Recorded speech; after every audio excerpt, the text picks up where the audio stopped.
Go ahead and get started. I know the roads are horrendous, and you guys made the trip, and I really appreciate it. We had thought about doing a final Yellowcake next week, but we decided there's just probably not that much worth doing. So this will be the final one of the session.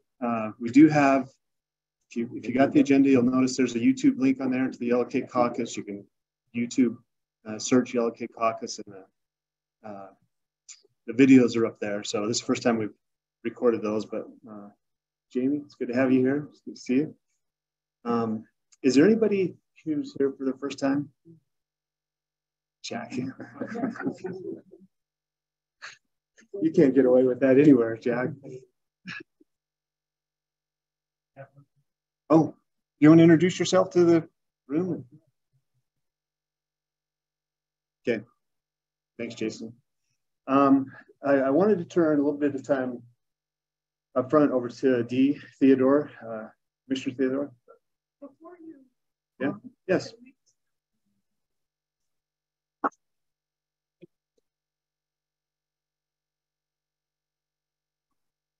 Yeah, a number of people come up and hand me some money to help cover breakfast. So, and I'm glad to do it out of my campaign account, but I'm glad for the donations too. And we keep thinking maybe we should take Yellowcake, into more of the mainstream. And truth is, I really love kind of the informality of Yellowcake. I love that it's commissioner focused. And today is very much commissioner focused. But thanks, Tammy. And I do want to keep maybe a monthly Zoom conference or just presentation going during the years. Some of these issues that are happening, be nice to stamp on those. I don't know. I had Jim Carlson was going to join us from Kansas with Boundary Line Foundation. I'll talk a little bit about that. If he jumps on, maybe he can explain. He's working with some coalitions of counties in Arizona, New Mexico, Montana, Kansas, Nebraska, and these coalitions are figuring out how to talk to each other and share information. And it's amazing how many of the same things we're fighting that they're fighting also, especially when it comes to endangered species and some of those things. So, Dee, are you ready to? Okay, I'll just turn it over to you for a few minutes and you can give us an update. Hi, how are you? Thanks for being here. I'm Dee Theodore. I don't know if you were here last time I spoke briefly, but I'm the one that's been pushing the tree thinning, and it got kind of word out in your rural areas. And I think I've got a lot of your support, which I really appreciate. And thank you guys for being here. I've been talking to a lot of you. I really appreciate your support on this. And I've been able to meet with you here and some of you actually in DC just last week, which is really cool. And if you were with us, you know that this is also on the mind of Senator Lee and I believe John Curtis's office as well. So this is an important issue. Forest management, healthy forest management, and the tree thinning is definitely an option. I am getting pushback, obviously, as you probably read, and I expected that. But we have more things that we're working on as far as facts and even more that we want to present and that we'll keep pushing on. So I think what I just ask of you is just to keep the continued support and just kind of sharing what we're working on with your people and your areas and seeing what we can do to keep this alive and moving, because I do believe it's a viable option. There's a lot of people that seem to agree with it, but they just don't agree that, oh, it's going to save the Great Salt Lake. We don't know, but tree thinning and healthy forest management is an essential part of what we need to do for our state, basically. So anyway, if you guys have any questions or anything, I'm going to turn the time over to John because he's actually been working on a new fact sheet for us, something that we're going to be working on. So any questions you have that are a little more detailed, John can answer and he'll go over some things. But please, if you need my card or whatever you need, please keep in touch. I want to keep in touch with you guys that are interested. I know a lot of you reached out and you're very interested in this topic, and I totally appreciate it. So just keep reaching out and let's keep it moving. So thank you. Thanks, Steve. Those of you who don't know me, I know a lot of you from way back. John Bennett. I'm in this forum here representing I serve senior policy advisor in the Salt Lake County Council. Don't represent anybody else but her today. Okay, so the reason I say that is because I have a couple of jobs, and I don't want anybody to think I'm speaking for anybody but council in this forum. Okay. just a couple of things. As Dee mentioned, we have a new fact sheet and a new letter that's going to go to the governor probably today or tomorrow. Governor and the leadership asking actually for some money to do this kind of work, and we're excited about that. But there's been a lot of interesting things in the paper, so we did a fact sheet that's going to be part of that. And I just thought you might be interested in a couple of things. For example, fun facts: a single avocado uses 60 gallons of water to grow. So when people start talking about our alfalfa fields, we can respond with some other things. An orange requires 13 gallons, and much of that comes with it to Utah. So it's nice to buy oranges. That's water that we're importing, not exporting. A tomato requires 5 to 6 gallons. A pound of cotton requires 1,320 gallons. Now here's one. Anybody wear blue jeans? It takes 1,800 gallons of water to grow the materials that go into your one pair of blue jeans. Just so you know that. Soybeans, 116 gallons for a pound. Dozen eggs is 636 gallons. And oh, by the way, to only 225 gallons for 1 pound of alfalfa. So interesting what we're talking about there. Just another thing you might be interested in that's in this fact sheet. It's interesting how we often talk about how much water is used and how costly it is to do agriculture. And that just drives me nuts, to be honest with you. So, but you've heard of in the urban areas, we talk often about flip the strip campaigns. There are places now that are paying people $2.50 a square foot to remove the stuff from their strips. What that would mean if we were to say, pay our farmers the same as that, you'd be basically talking $47,915 per acre foot of water for what you save on the strip things, and paying it at that price. So I think the issue that we really want to get at is conservation is useful. Interestingly enough, we looked also at the amount of water that is wasted, that is from leaking pipes. Millions of gallons a year, just in the 3 or 4 largest cities. So if we're talking about saving water in our urban areas, we really ought to be talking about fixing our aging infrastructure, because we could get enough water to we couldn't get enough water to save the Great Salt Lake, but we could get enough water to make a start at that just by fixing urban infrastructure. And so that's an interesting question. So a lot of these sort of things will be in this fact sheet, and I say hopefully today or tomorrow we're actually working with working on getting the right press coverage to when we get this out, and so that's sort of the issue is a little negotiation here and there. But we'll get it out in the next day or two, and I'll get it to Phil, and maybe you can make sure that everybody in the caucus gets a copy when we get it out. Okay. Thank you. Do you have any questions? Thanks, Sean and Dee. And that letter, the letter is still. Okay, so we've got a lot of signatures from commissioners on that letter, and it's still open. So if there's anybody else that wants to sign, that would be great. I failed to recognize some of our representatives, Representative Jimenez and Representative Quinn, Representative Shipp, Senator Beebe, glad to have you here. Representative Roner, thanks for coming. I'm going to turn this over to Jake here in just a minute. I did want to, Jim Carlson, does anybody know Jim Carlson? He was involved with the Bears Ears extensively and with the Grand Staircase. And he came in, he's one of those guys that comes in without a lot of fanfare and just has really good policy, really good meat and teeth in what he writes up in his policy. And he helped out San Juan County a lot. Bruce knows Jim. He helped out San Juan County a lot, and now he's doing this coalition of counties. And maybe in April or May, if we get one of these, maybe I'll see if I can get Jim to come on. He was having some internet issues out in Kansas this morning. So, but Flipco has been an amazing innovation for Utah. Most states are trying to figure out how to pay for the fight that they have going with the federal government, and they don't have the resources that we have at Flipco. So, you know, and hats off to the legislature for creating that. Hats off to Reg for his leadership in that, and the ones that came before him. To the governor for supporting that. It's under the governor's office.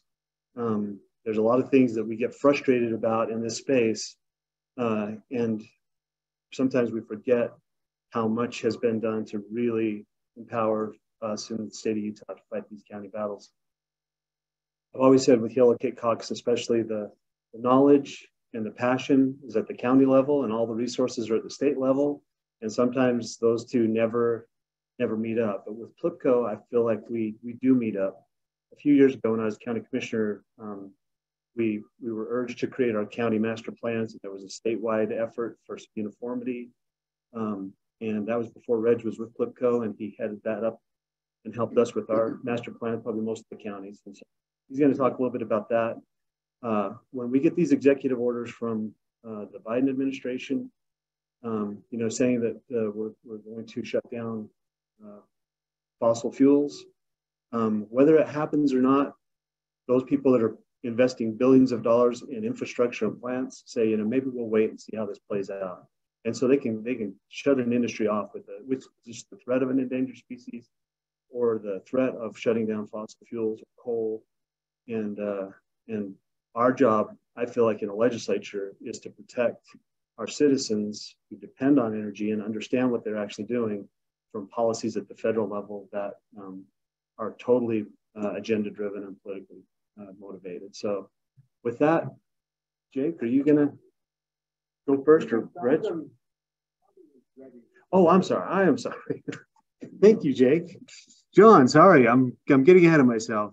I'm gonna have John go first, and then we'll turn it over to Doug. Good morning. Can you hear me? Yes, we can hear you. Okay. I am sharing my screen, but I'm not sure that you in the room can see it. I was thinking we're going to have you up on the big screen. Let me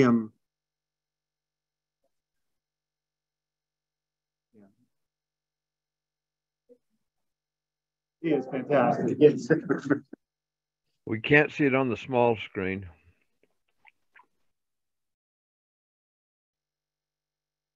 Let me try sharing again.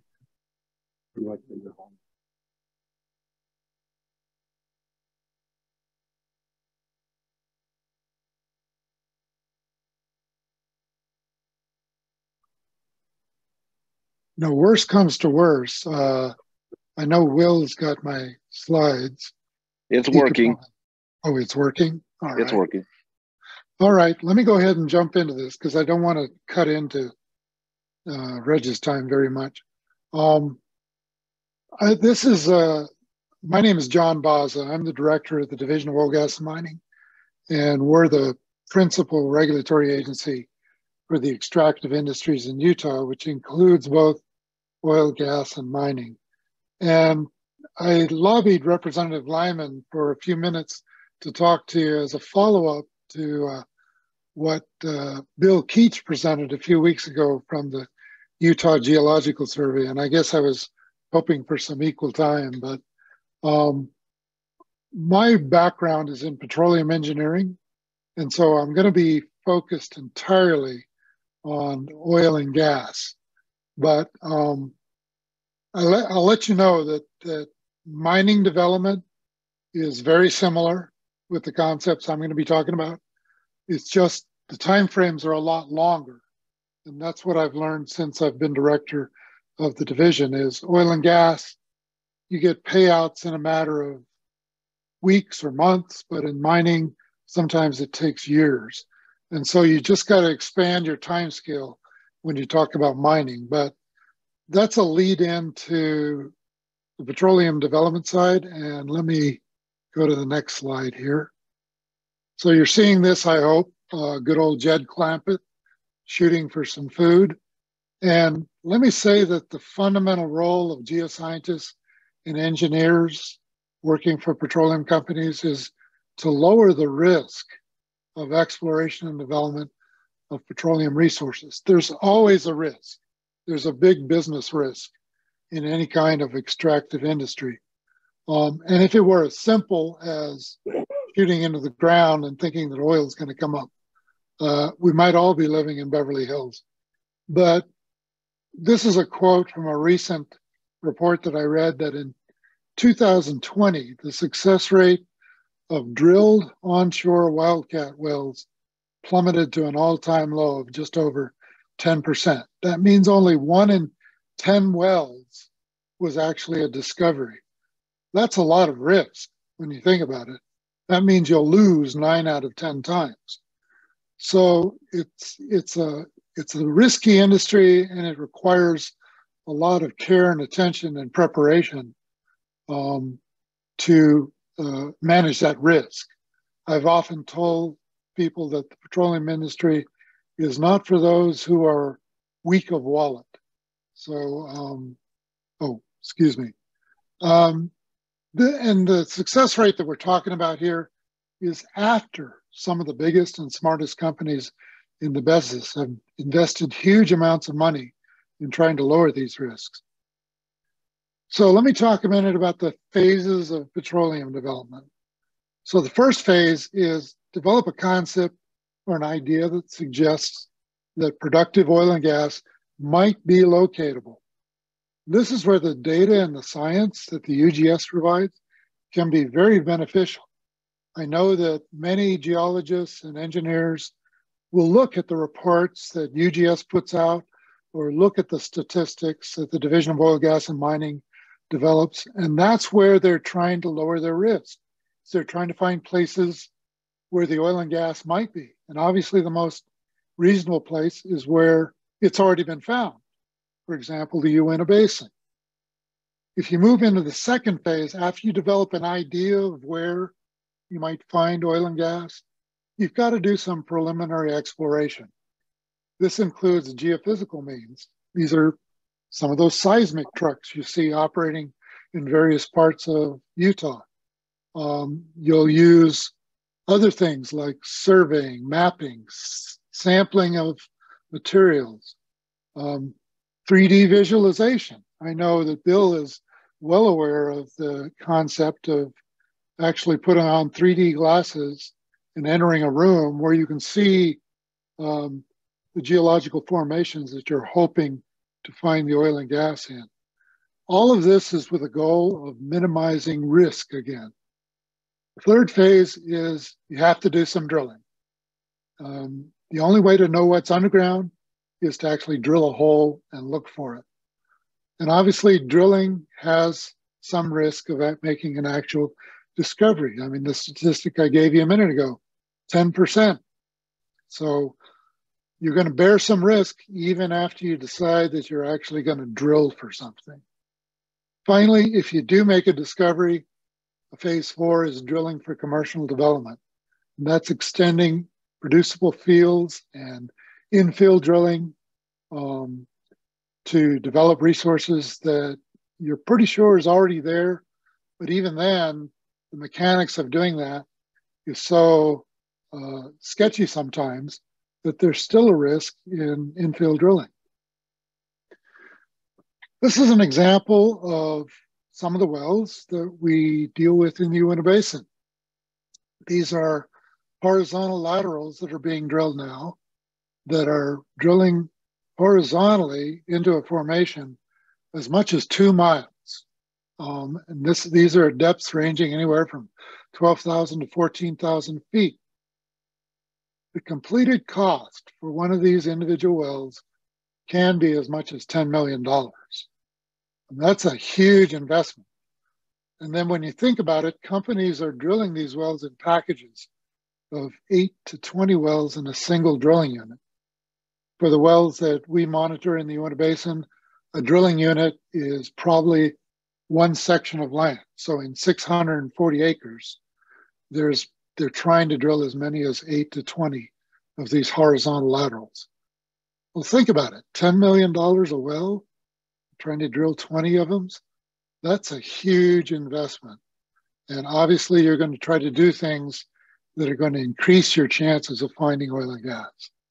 I wanted to show on this slide that lots of additional infrastructure is necessary. You've got water that's often produced with the oil and gas, and this has to be stored or taken to a storage pit somewhere, or even injected back underground in other wells. You've got to have infrastructure for the gas that comes off of these wells. You've got to have either flare it, or you've got to transport it through pipelines to a gas plant. That requires some right-of-ways. It requires some additional disturbance. And then, of course, there's trucking or moving the oil. And you all know about the need to truck the oil to the refineries. We're working on rail lines. Contrary to popular belief, we are already moving a lot of oil from the Uinta Basin by rail out of the Price Rail Terminal. Now that's being trucked across Indian Canyon to Price, and obviously that's even a risky venture, depending on the weather. So I just wanted to use this slide to show you how complicated the oil and gas business can be. There are people who work their careers trying to figure out where the next big discovery is and how to develop these resources. And where we come in as a division of oil, gas, and mining as a regulatory agency is we're trying to ensure that industry complies with our rule framework and our site restoration requirements. But we do this with an idea that we're facilitating the oil, gas, and mining activities that go on in the state. It's all done by private sector companies, and we're working with these companies to collaboratively make sure they're responsibly developing these resources. Just in oil and gas, our primary responsibility for inspection is on state and fee wells, and that's a workload of about 6,000 wells annually. We issue oil and gas development permits, drilling permits, sundry notices to do workovers and additional work on the wells. We do site inspections, we respond to complaints, spills, and enforce our rules.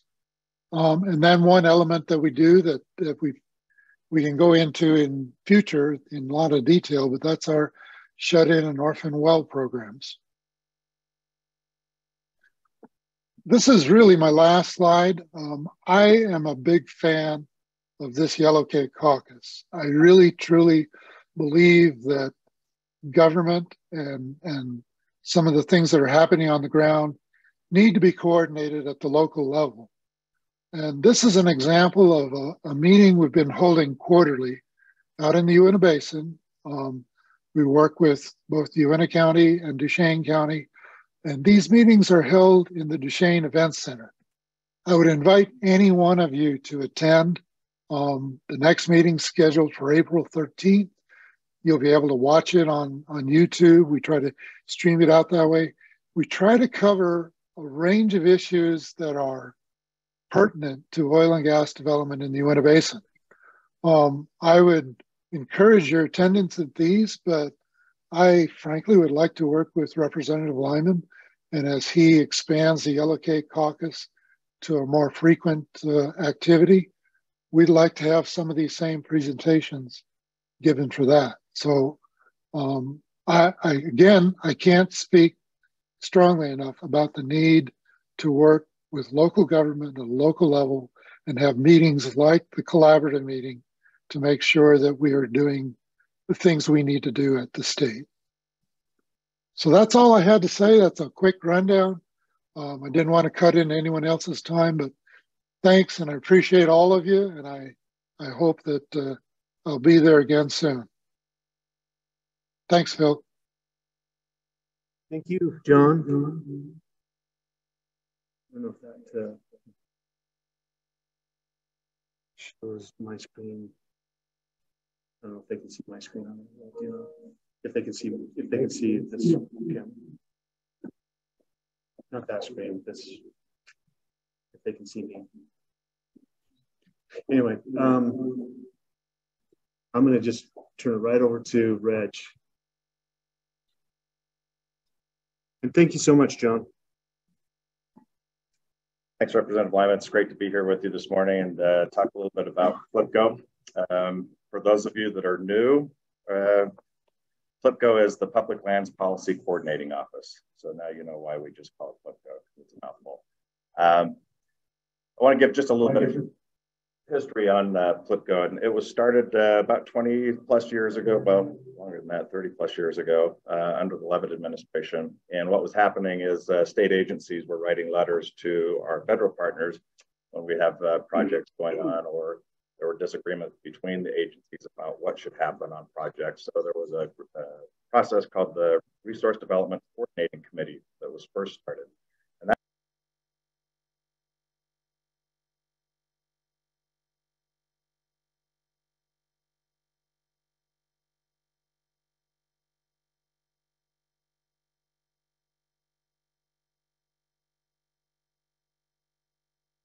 Salt Lake, a number of these other things that are beyond public land. So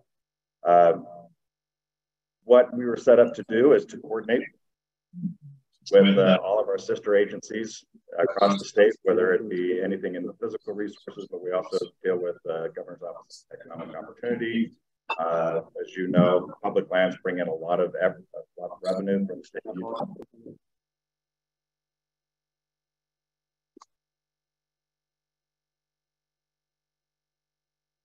Background noise there. So that's right. So that's kind of a brief history of what we do. Thanks for the shout out. You gave a lot of history to start this off, so I don't think we need to go into some of that. But we really do appreciate the wisdom of the legislature setting this up. We appreciate all the governor's supports from the inception of our office until now. It's been great. We also work with a lot of our congressional offices, and we appreciate that. So we really do coordinate from the executive branch, the legislative branch, congressional folks, and especially the counties. I want to give a shout out to the counties who've been great supporters of our office. And we helped with their county resource management plans, and we try to coordinate as much as possible with our counties. So from the ground up, that's where we work. So let's see, I think I hit everything on that slide. Go to the next one, which is what we do on coordination. Representative Lyman covered this a little bit on what we do with coordination, but our office works with all of your EAs, EISs. If there's any federal action that takes place in the state of Utah, we are involved. And our efforts is we use your county resource management plans, we use the state resource management plan, and thank goodness the legislature had the wisdom to do this. So we are the first state in the country, not only that has a PLPCO office, but the first state in the country that has all counties with county resource management plan and then a state resource management plan built off of that. Now, why is that so important? It's important because under FLPMA and NIFMA, Federal Land Policy Management Act and the National Forest Management Act, there's specifically, and in NEPA and through some CEQ documents, that there's language that says that the federal agencies shall coordinate with state agencies when we have plans in place. And so that's what we're using these plans for. And when I was asked by Governor Cox to start leading PLPCO, that was the first thing I asked our attorneys to do. So I don't want to see another letter that goes out that's under an EA or an EIS or response to any request for scoping that doesn't include language out of our documents, because we want to make sure that we're using that coordination language to the best of our ability. So we do coordination, we do consistency review. There's a section that says the governor shall have consistency review when the federal agencies are doing land use planning. So we use the governor's consistency review to try and get state and county interests represented through those coordination efforts. So I don't want to take up a lot more time with PLPCO. If you have any questions about what we do, I'd be happy to answer any of those questions. What I really want to do is turn time over to some of our legal experts. Our team is mostly resource planners, but mostly they are attorneys who do a lot of this great work. So we're going to talk a little bit about the litigation work that we do, ESA issues, and then some energy. One thing I will say about our office is we cover the entire gamut of natural resources. Everything from oil, gas, and mining, recreation, forest health, what's that? Roads, RS-2477, which is going to be a big one that Kathy talks about. Access to your public lands, right? Sometimes you might have heard out there that the groups say, you know, the state's trying to take away access to your public lands or limit access to your public lands. It's actually the polar opposite. We are in and have been in litigation for a long time trying to keep access to the public lands viable and in place. Sure, attest to that in our efforts, and many of the county commissioners have been involved with that. So with that, I'm going to turn some time over to Kathy, and then we'll jump to Jason for ESA, and then we'll come to Clay. We did have some, go ahead and come on up. We did have some other attorneys that were going to come up from Southern Utah, but with the weather yesterday, I said, let's stick with the crew here. But our efforts are to move more and more of our staff out to the lower Utah. Hey, I don't know if everybody is familiar with our 77. You're not, is the provision of statute in 1860 law. It granted the public a right of way across public lands for roads that were constructed. And it was a grant. There was nothing that had to be done to memorialize that grant. So in 1976, FLPMA repealed the Mining Act, but it grandfathered in all of these roads that were on the ground. So what we have had to do is try and prove what roads were in existence as of 1976 and 10 years prior to that. What the courts have said is that we have to show 10 years of continuous public use prior to 1976. And so we have been taking depositions, preservation depositions of people who were around in 1976 and 10 years prior to show that these roads were being used by the public and what the roads were being used for. We also have to show what the character of the roads were, the traditional uses, and how wide the roads are, or the scope of the roads. And currently we just finished up with what we call Block 12. We've taken, these are 6-month blocks where we go to different counties and take preservation depositions of these old people.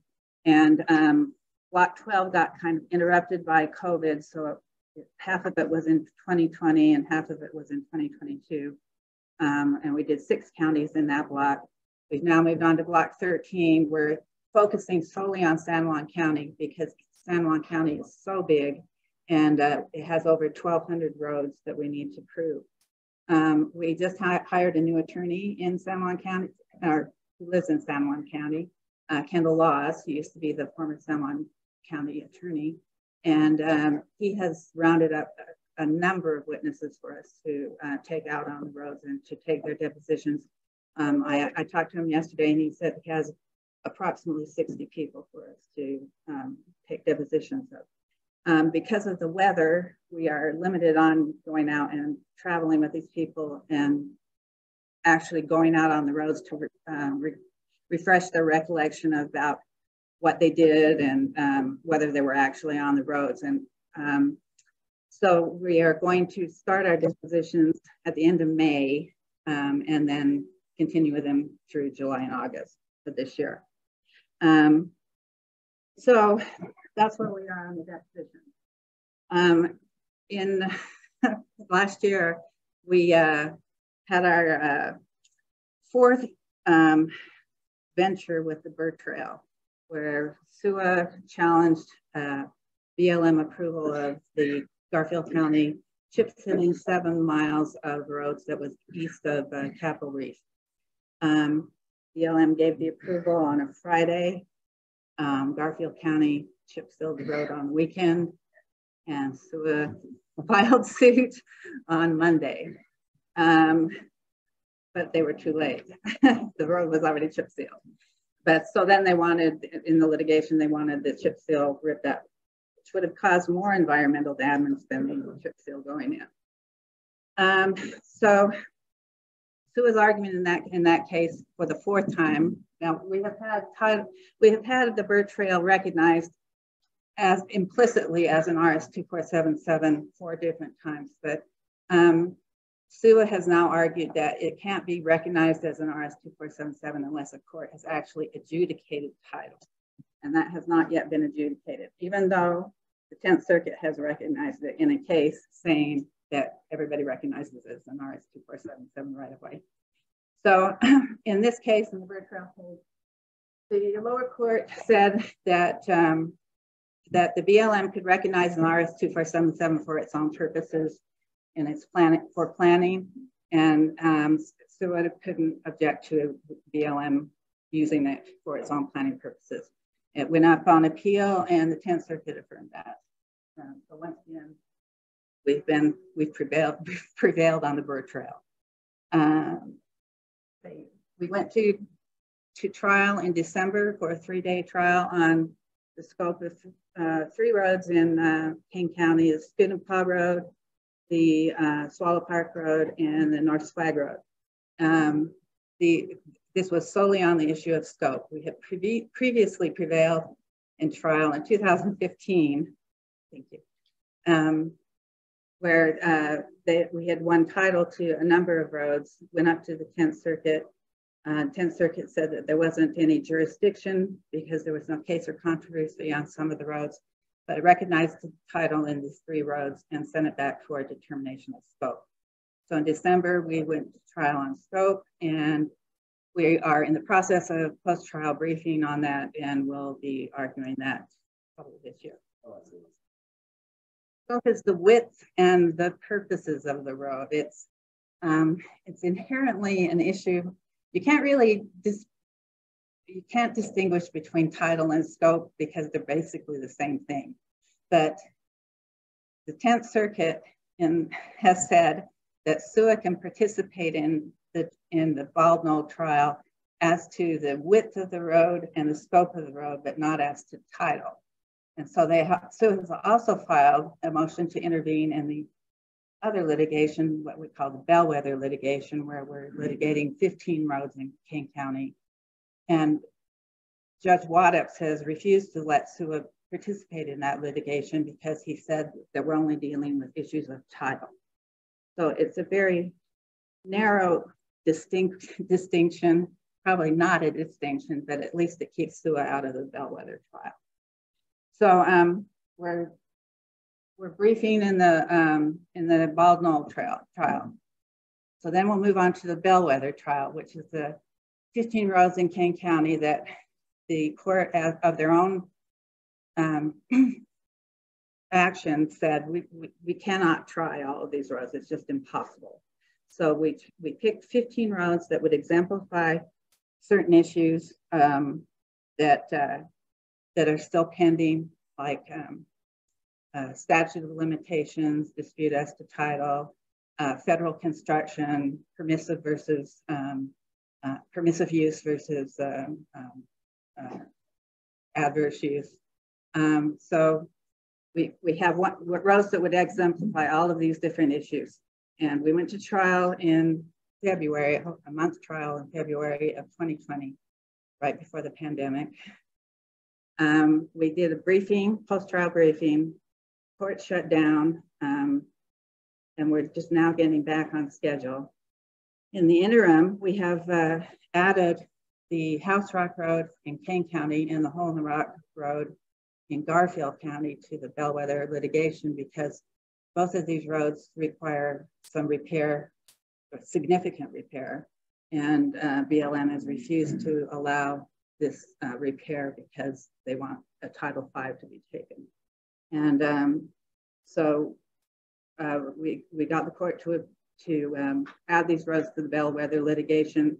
We're going to be arguing jurisdictional issues on those roads in the coming months and trying to get on the court's calendar, but the federal court is really backed up.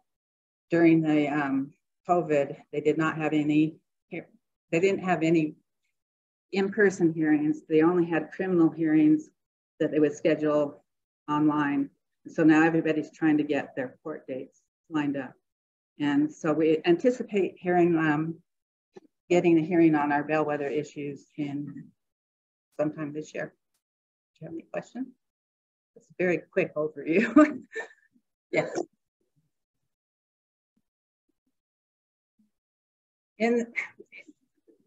While all these cases are pending, the BLM is still doing their planning. So some of the roads do get closed. They're doing their resource management plans, and when they close the roads, we're going to bring action against their closure. Just really quickly, there are about 50 to 70 other cases that we do it well, different levels of activities. Our office is very busy with litigation, and we're happy to work with the Solicitor General on a number of those. Many of you have heard there will be some litigation on monuments. And I want to make clear that monument litigation is about the scope of the monument, not about whether the state is interested in protecting the antiquities. We're absolutely interested in protecting the antiquities. We have a disagreement with one person being able to do that big of a monument with the stroke of a pen. So we had some meetings with the administration prior to that saying we'd love to work with you. We have a different size that makes more sense. We think there are, one of our arguments is with the Antiquities Act, there is no additional funding. So what we're doing is we're making these huge targets out there, but we're not giving any additional funding for management. So we're actually making the issue worse because we're allowing all these people to come in without additional protections. We've already seen that on the Grand Staircase with paleontological resources just walking off. Those of us that grew up down there, we would go where some paleontological resources. You go back there now and they're all gone. And they were not done by scientists. It's just people walk off with them. So that was one of our big issues is, hey, we want to protect these resources, but an Antiquity Act is not the way to do it. Congressional legislation is the way to do it. Unfortunately, the administration didn't do that. So, Kathy, thanks. The Antiquities Act requires that the protected area be the smallest area necessary to protect the objects. And we're saying that the Biden declaration was a landscape declaration rather than the protection of objects. Thanks. Okay, thanks. Reg mentioned that I handle ESA related issues up to and including wolves and cacti in the Uinta Basin and a number of things. But by and large, what I'm handling right now was greater sage grouse, the Gunnison sage grouse, and the planning process that is going on currently with the BLM. So I'm going to talk mostly about those. Those are two separate processes, of course, and two separate species, but they're happening concurrently, and obviously both have significant possible ramifications for management throughout the state. So it's important that we're involved there. There's been a tremendous saga in the greater sage grouse world in particular, dating back decades. They've been planning, we've been planning, everyone's been planning for the greater sage grouse for decades. More recently, though, in 2015, the BLM adopted their amendments, and those are currently in effect today. Those amendments we challenged immediately because they did not track with state-specific plans. And they also included some 11th hour additions that were not properly vetted, were not considered by the states, and they didn't get proper input. And of course, those also didn't track with the state plans. So we challenged those plans immediately. That challenge, though, was put on hold when the Trump administration began a new process of planning. And that resulted in the 2019 amendments. Those, however, were challenged subsequently by conservation groups and ultimately enjoined. So what we're left with today are the 2015 plan amendments. And that's what the BLM is operating under as we speak. They are now, though, in the process of revising those plans. And their expressed intention is to consider at least the majority of those plans in this process. So it is a heavy lift. We, as an agency, are involved as a cooperating agency during that process. We are also concurrently working on the state-specific sage grouse management plans to ensure that we incorporate the best and most recent available science into our plans, and we provide that information to the BLM, and hopefully they adopt that into theirs as well. A few updates in that regard. Well, first of all, let me say the Gunnison sage grouse is a little bit different. So the bulk of what we're doing now is greater sage grouse planning. The Gunnison sage grouse is going on and it's moving at a faster clip, but it is a species that is listed as threatened under the Endangered Species Act. And so management goes through the ESA. The BLM is nevertheless drafting their plans for the small pieces of BLM land that are in San Juan County. But management in particular for the Gunnison is driven primarily by the ESA. So that has a significant effect. There's also only a small piece of habitat for the Gunnison sage grouse, and most recent science indicates that they're no longer using that habitat. So it's a bit different in that regard. But nevertheless, we're engaged as a cooperating agency with the BLM, and we'll continue to do so throughout that process.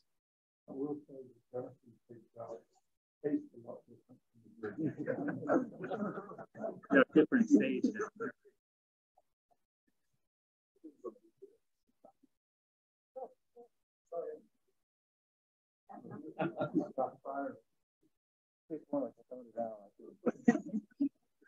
now. No. So a few updates about the planning process. First of all, one thing we're doing in conjunction with our efforts to coordinate with the BLM, I sit as a co-chair of the Western Governors Sage Grouse Task Force meeting, where we engage with all states within the range, ask for their individual input. We provide that input to the BLM, and we as a state, as a body, as a task force, ask for the BLM to consider all of that state input, right? So we speak as a collective voice to say it's different. Management is different throughout the range, particularly in places like Utah, where we're on the edge of the sage grouse range, and we ask the BLM to consider those differences in their planning. So that's an important piece of the process as well. In both cases, the Gunnison and the Greater, they're both working on their alternative language and getting that to us, and we're in the process of evaluating that. In the Greater sage grouse world, they're working on their mapping. This is an area of concern for us now, as it was in 2015. We're concerned about expansion of the maps in areas where it's unnecessary, even contraction in areas where it's maybe not necessary either. And it has a significant effect on development throughout the state, right? And the management prescriptions that come with that can have a significant effect as well. Another significant concern we have, and one of the more recent things they're considering, is the potential development of ACECs, or areas of critical environmental concern, throughout the state. These are areas that have, in addition to what is already on the ground in their management plans, these are areas that have what they call special management prescriptions. Those are not defined by the BLM. They're defined in each individual ACEC process. So we don't know what those would look like on the ground here in the state of Utah. But nevertheless, the designation of an ACEC on top of what management already exists could carry with it potential consequences as well. Lastly, I think the one major concern we have is the timing of all of this. Both of them are moving at a very rapid clip. We're asking for as much state-specific and local input as we can possibly get in this process. And yet the BLM is pushing to move this as fast as possible. They've got deadlines for their mapping in mid-March, deadlines for their alternative language in mid-April.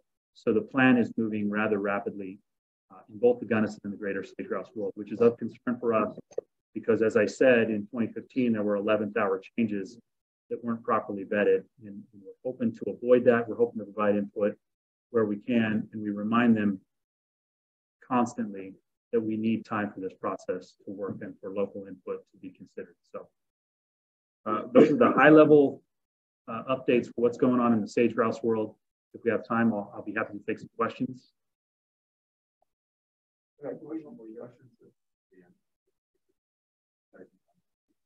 Sure.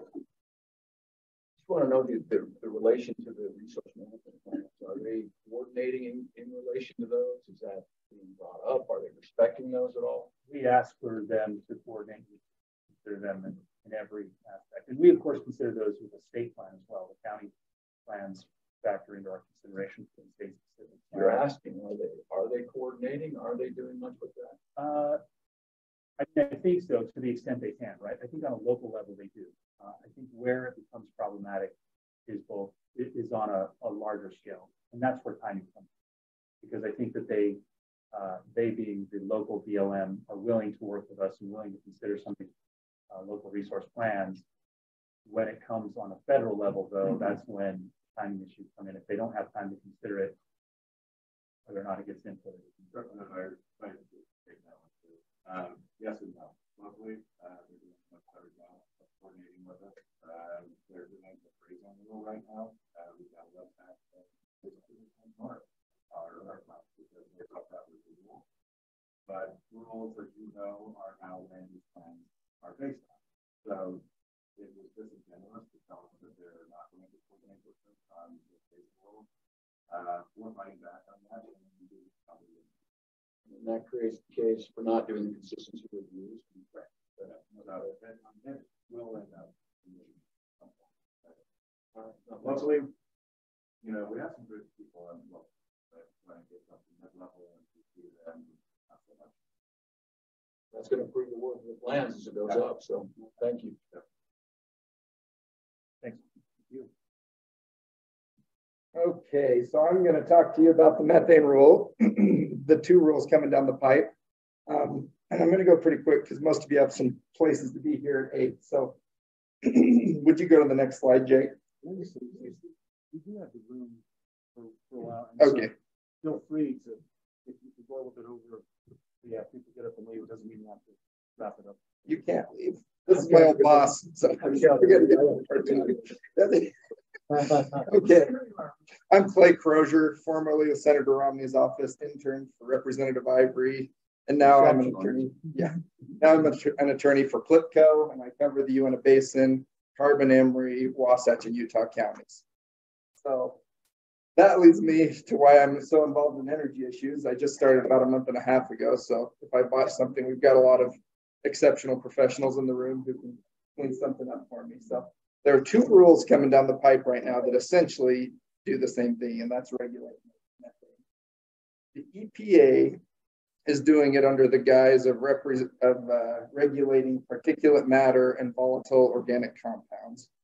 The BLM is doing it under the guise of waste prevention, because a lot of cases have come down the pipe where, and this has been tried before, the BLM has tried to regulate methane, but courts have found in the past that that's not their purpose. They don't have the statutory authority to do that.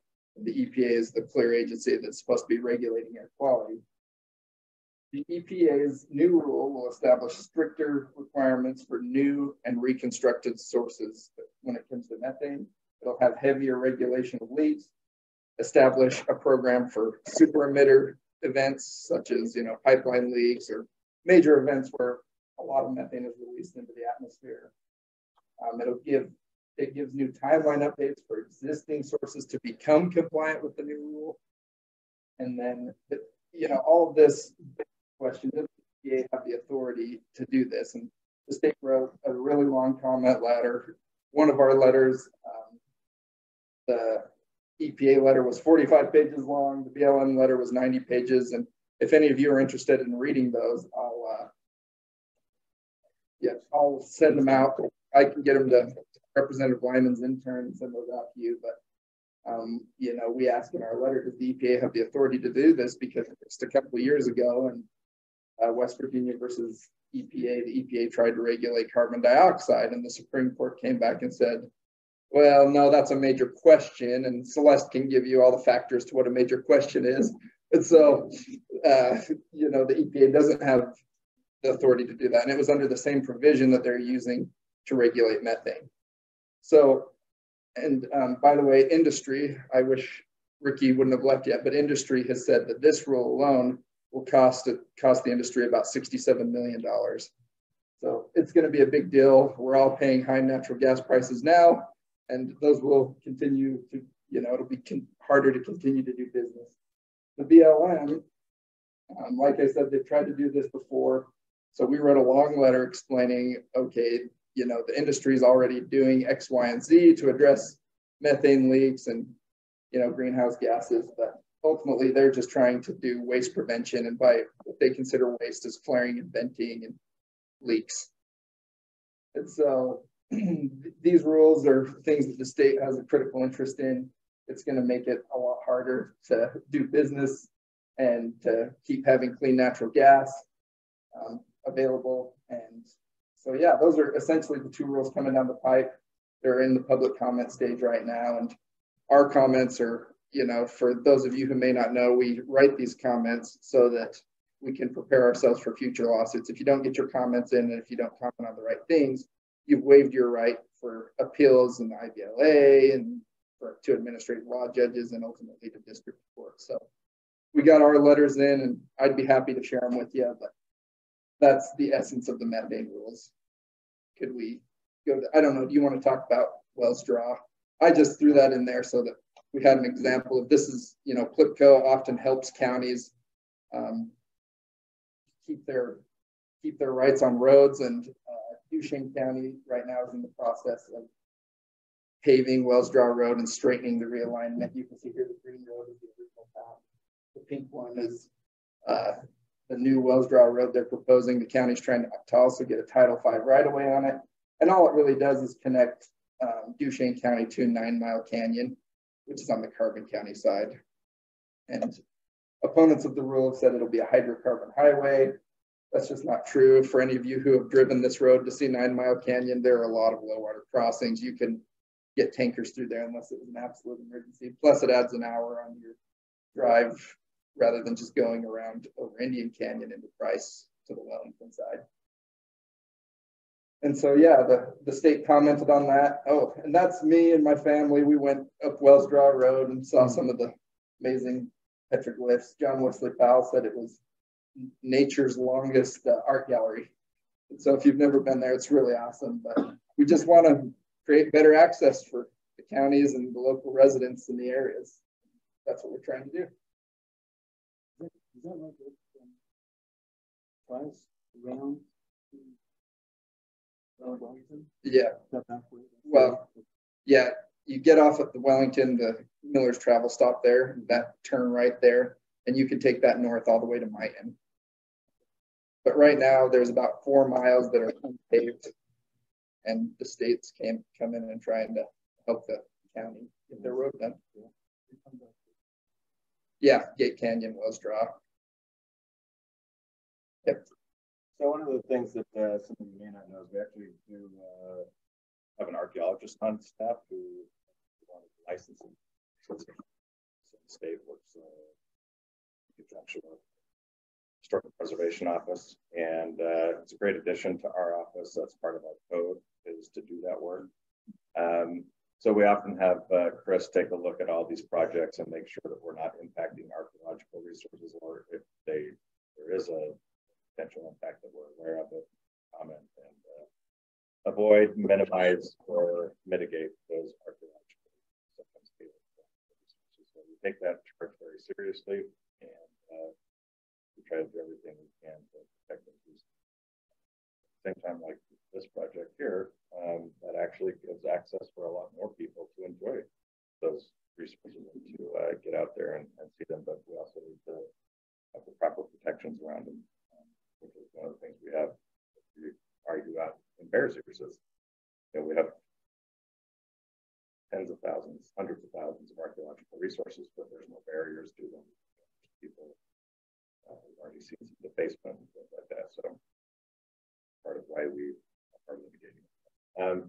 We'd like to open it up for questions. You know, a lot of you have worked with our office before, but if you have any questions, got some of the best experts in our office there to answer questions for you. Okay. I appreciate what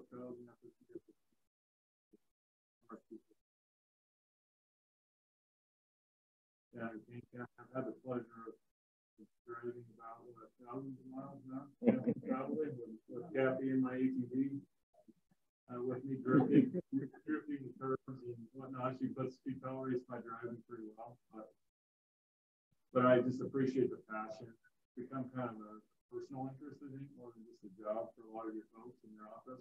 And I'm convinced that someday our grandkids will be driving on some of these roads and accessing public land, and otherwise we'll have this move forward. So I just appreciate the passion, the partnerships, because it takes kind of everybody to live that whole process and work, you know, to keep these land open.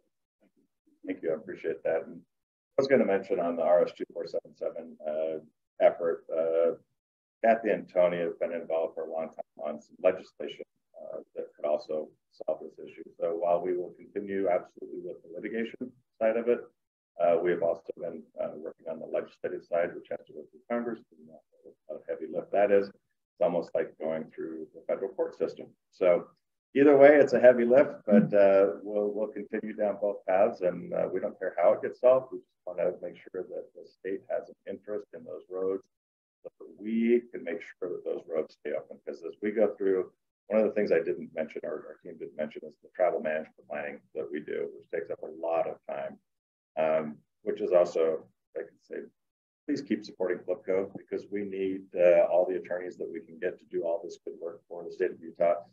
But it takes a significant amount of time to go through the travel management planning. And that's where SUA really does get in and start influencing BLM to close roads. And, you know, a lot of people don't understand that process. It's very complicated and time consuming, but that's where SUA has been most effective, working with BLM to close roads, but then also litigating on those travel management plans. We got some terrible rulings 7, 8 years ago on some RMPs under travel management planning that we're dealing with now and trying to get reversed. So let me go behind it, Commissioner Carlson. I'll come back to you. Yeah.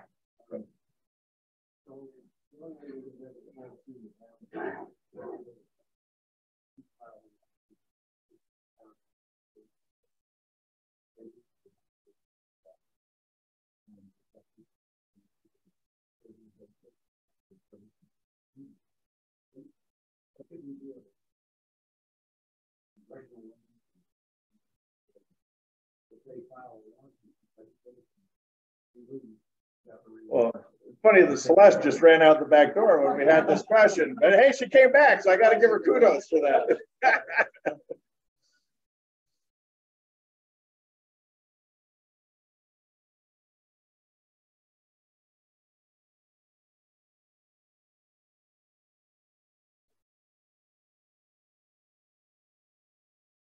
We've got a plan right now. In fact, Reg and Tammy, we've got some Democrats who want to Senate this.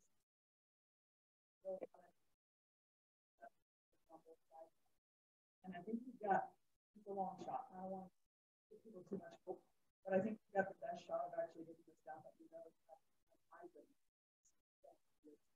So I don't want to jinx anything, but keep your fingers crossed. We may be able to stop counting on our speakers on the next decade. Yeah.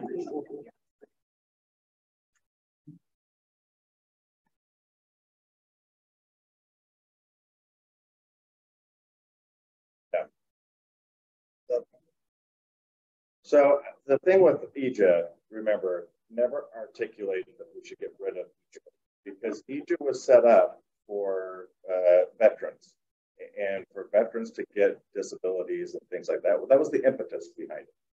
What's unfortunate is the environmental groups saw an opportunity there where they got language in there that it opened it up way beyond what it was originally intended to.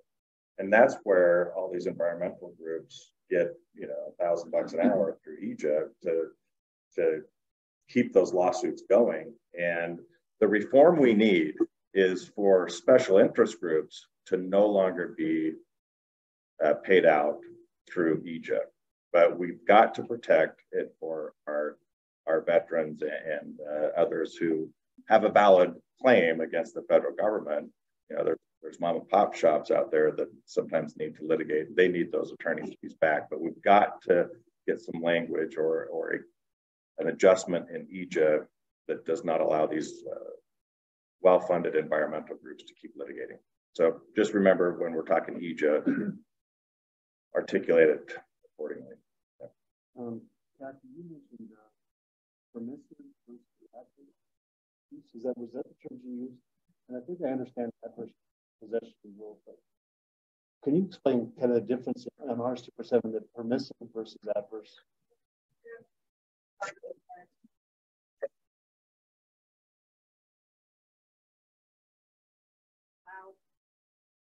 That it cannot be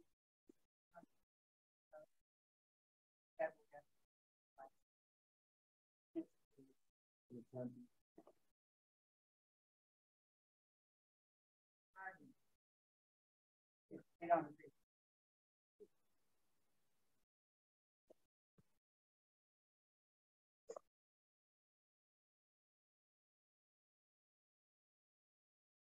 Good questions. Thanks. Any more questions? Oh, sorry, Mr. Pearson. I forgot to come back to you.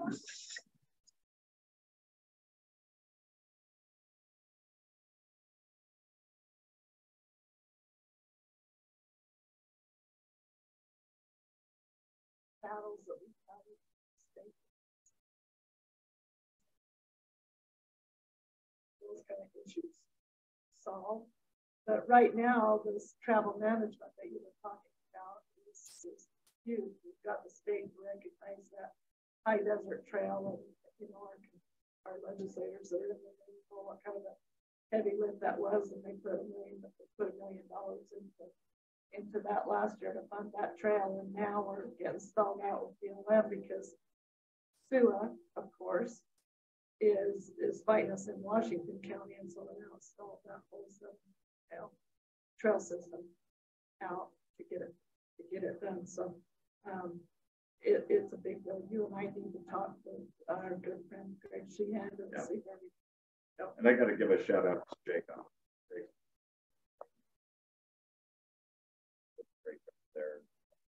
There, some very frank letters to our partners at BLM and why the categorical exclusions that they were threatened litigation by SUA really should be upheld, and if not, then the state might have to take action, because it's very clear in the categorical exclusion that they use that it does authorize them to put up those Carlson signs, and they shouldn't be backing off of that. So yeah, we're going to continue to toe the line on that. And I've already had a few conversations with our good friend, Mr. Sheehan, but it takes all of us. That's one thing I will say about FlipGo.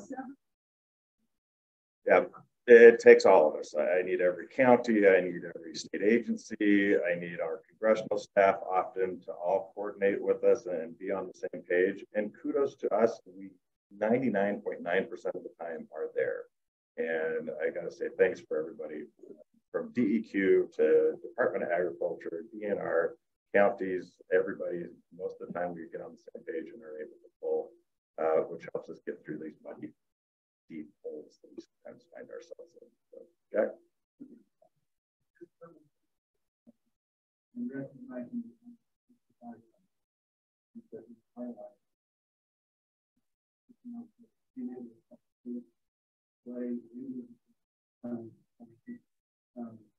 And the availability of staff and the expertise and everything that you provide them with money, guaranteeing that you can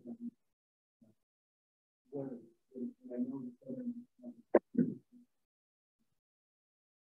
thank you.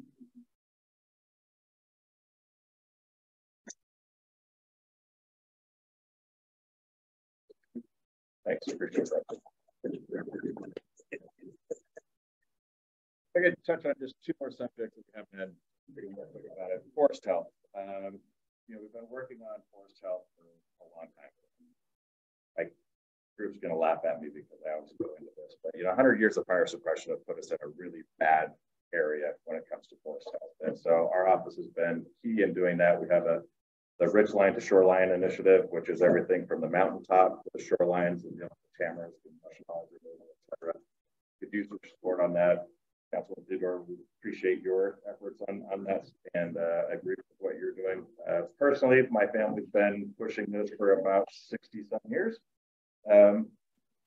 Recognized that a long time ago, we were having problems with fire suppression and what it was doing to our forests. So thanks for your efforts on that. I'm happy to work with you on anything. Lastly, yeah.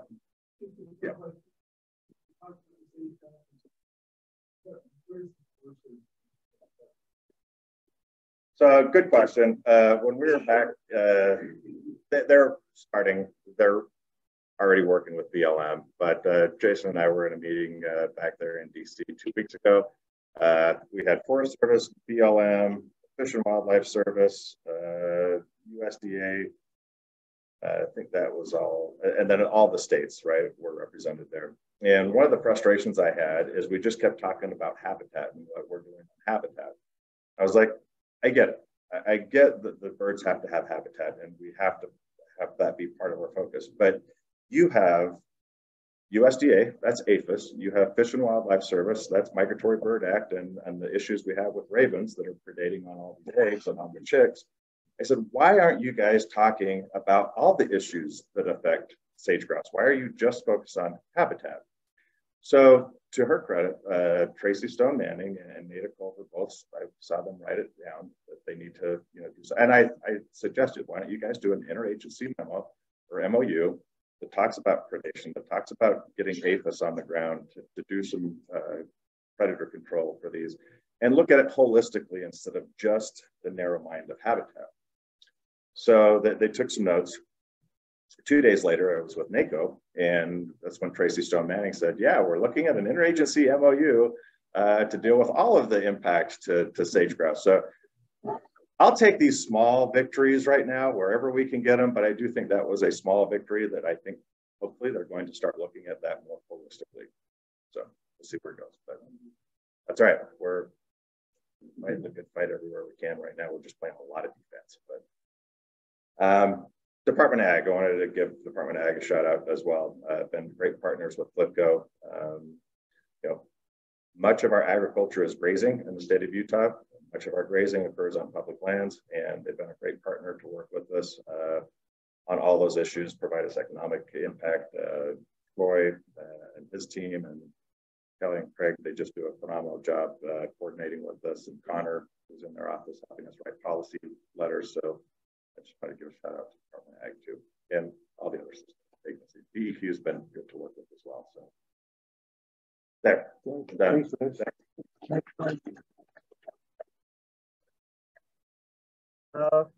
I think that's kind of a wrap. I do want to get your feedback on the doe miner stuff. This morning we got some kolaches, breakfast kolaches or sweet kolaches, so that's kind of a new addition. Got the pasties. It's been kind of fun having them there because they're all about mining, and I thought, oh, that's kind of a fun connection. But yeah, you can hang around, and I don't know if there's any left.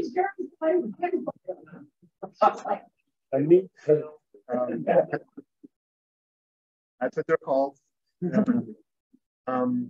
Yeah, if I've overlooked any agencies in putting this together, it's just kind of my haphazardness, and appreciate Tammy's help on this, appreciate Sean's help organizing some of these things, and if we can improve it and make it better, please give me your feedback. It's been really an effective Yellowcake season this year, and the turnout's been amazing. I appreciate Dee, and we've said, until you get into Salt Lake County, Utah they're not really paying attention. So having Dee involved on this forest management has been very, very helpful to us. And so we want to keep that partnership going. Okay.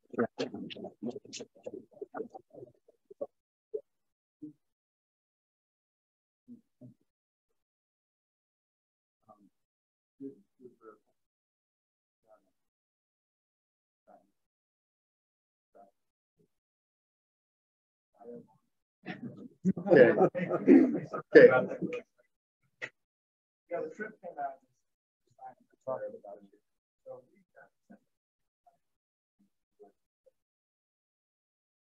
I actually read it. But it was interesting because in that science, but when we do forest health projects, and so they were talking about fires and forest health projects, so they kind of lump them all together. But in, let's say, 100 projects or 100 fires, or 70% of the time, you would have an increased flow. Then, like 10 to 15%, you would have a couldn't tell, right? And then 5 to 10% of the time, you would have a decreased flow. But what came out in the trip is that if you do these projects, you often end up with decreased flow, which is bullshit. I mean, the science actually said the vast majority of the time. Well, but I will say we have to be very specific with when we do these projects. We have to be thoughtful. But where we have this what we call contour enforcement and aspect, that is a real problem. And I would also suggest though that we not message just around water, that it's forest health. Talking important, right? Because you have improved habitat, you have much less fire risk, you how to improve their quality, and as a bonus, in the water. So as we're messaging this going forward, I think it's important to focus on all of those things when we talk about doing this kind of work, and also articulate that it's 110 years of fire suppression and 110 years of forest growth that has put us with such a high density and active. I do have a couple of Yellowcake Caucus hats. If you haven't got one, I appreciate you promoting Yellowcake Caucus. It is getting a real name up here. I hear about it all over the place. So if you haven't got a hat, let me get you one of those. And I guess just to kind of my final comment is to thank Jody for her help. I've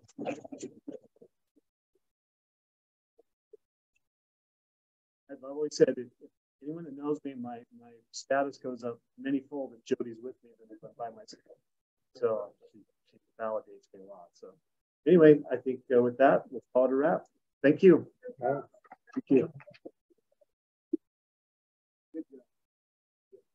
I don't, but I need one.